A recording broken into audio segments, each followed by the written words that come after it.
years ago, they see a very different person than they saw in 2016. I think that you don't even have to take my word for it. Just listen to former Republican Governor Chris Christie, who just yesterday came out and said that he was worried about the instability of Donald Trump and that he has declined.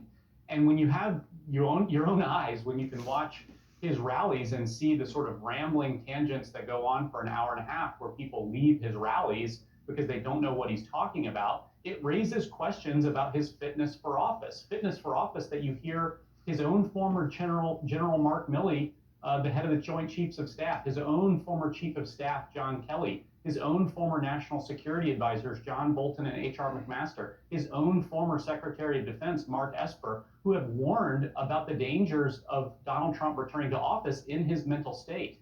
And so I think it raises the threshold for Donald Trump to actually release real medical records so that the country can understand if he is up for the job. You mentioned that the campaign just put out something saying he's in perfect health. And we've listened to Donald Trump. We know he likes to be hyperbolic in what he says about being in perfect health. I don't think anybody's in perfect health, and certainly not Donald Trump. But just on August 20th, he was asked in a CBS interview with Caitlin Huey Burns, will you release your medical records? And he said, I'll very happily and very gladly release my medical records. Well, it's now been 2 months and he hasn't done it. And so I think that there's real questions about why Donald Trump is not releasing this information at the same time that he's doing things like backing out of a 60 Minutes interview because he's worried that he's going to get asked tough questions and he